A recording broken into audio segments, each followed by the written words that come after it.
Good morning. I'm going to explore the qualities of the human body as a three-dimensional shape.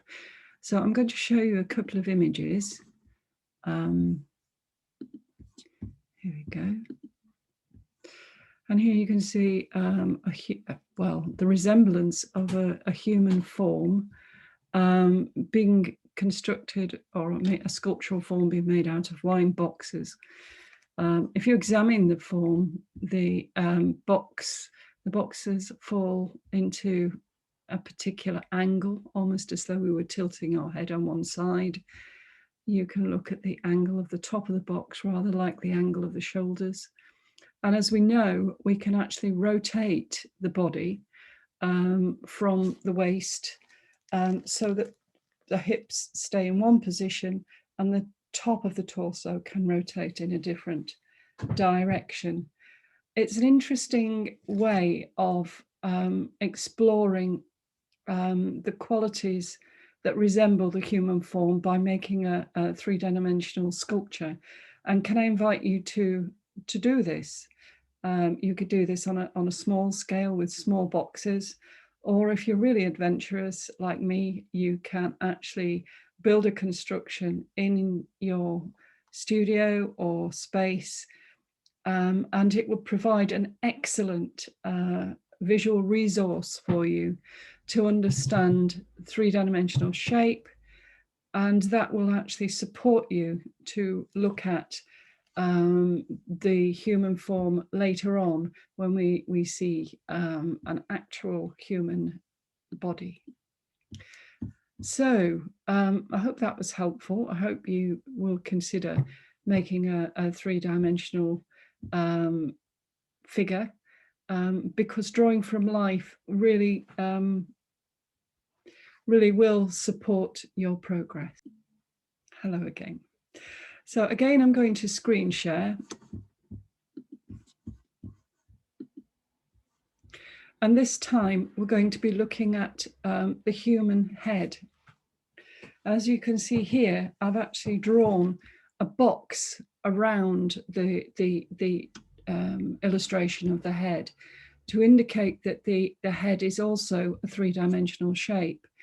In our previous session, what we did was we actually touched our own faces, feeling where you could actually feel a change in direction on the human head. So the head has sides and a front, rather like the wine boxes that we saw earlier. And identifying those changes in direction on the human head it will be an essential part of actually being able to describe the human head with maybe charcoal as a medium, or possibly watercolor, or any medium of your own choice. But the idea is to look at those changes in direction and use your mediums to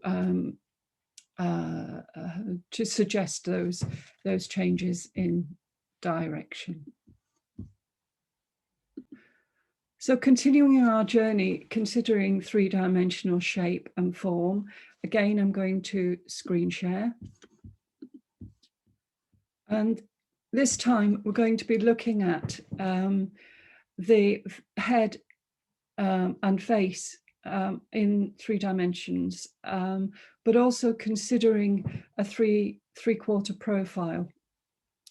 So if we look at this head, you've got the angle of the eyes to consider.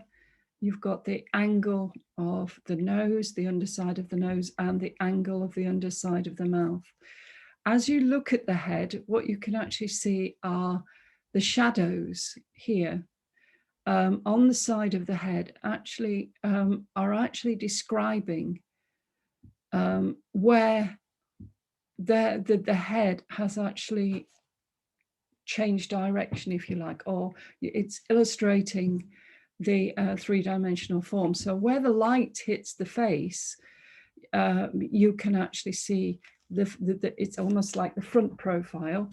And as you start to see the shadows, you're starting to see a change in direction, and that changing direction is indicated by the shadows and the fact that light doesn't go travel round corners, so to speak. Try matching up the angle of the mouth, nose, eyes, and the eyebrows, and spot the deliberate mistake. Okay. Continuing again with our examination of the head. Now we're going to look at the eyes. So screen share again. And here you can see an illustration of the head, skull.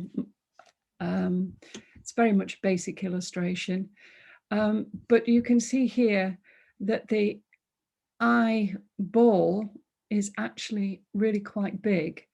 And in fact, what people tend to sort of concentrate on is this area here. When drawing the skull, it's always a good idea, or a portrait, to look at, if you can see here, the back of the eye socket. As you can see here, the back of the eye socket. And you sometimes, with some people, you'll get a kind of a shadow underneath the eye, which indicates where the actual eye is landing in the socket, of the skull. So just looking around here. So again, here you can see in this illustration, you can actually see where the crease of the eyelid goes, is indicating where the eyeball is actually sitting in the skull socket. And similarly here, the shadow underneath. So realistically, this is the whole of the eye that you can actually see sitting within the skull. So try and capture that information when you're making a drawing. So once again, continuing our examination of three-dimensional objects, and objects that you can actually use to improve your drawing skill. So I'm just going to go back to screen sharing again. And here I've made a grid construction and drawn a series of background lines and a piece of photocopy paper, and again drawn a series of lines. Here we've got our tennis ball. So if you actually use the grid behind, you can actually see how the tennis ball actually sits in three-dimensional space. Also, you can see that the shadow here, just behind this area here, is indicating that that part of the ball is actually not receiving light. This part of the ball is actually receiving light. So you can take your tennis ball or your ball, cover it. I've covered mine with a sock, and made it look like a little eye, if you like, a freestanding eye. Looks more like something from Monsters Inc., really. But the idea is to understand three-dimensional shapes.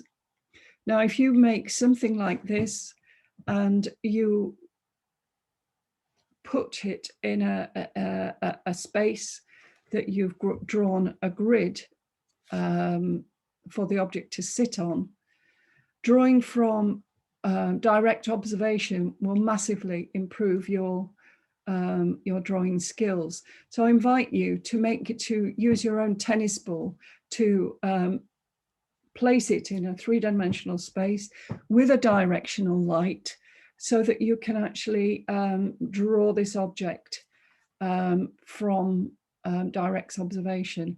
You can actually use my video to draw from, but essentially if you're drawing from a video or a photocopy, you're drawing from a two-dimensional reference. And in a way, this is much easier for you to work from. The real challenge is to put something in an actual space and draw something from direct observation. So I hope this has been helpful. You can play this video as many times as you like, and I am encouraging you to try to start to work from direct observation. I shall see you all soon, and thank you for listening.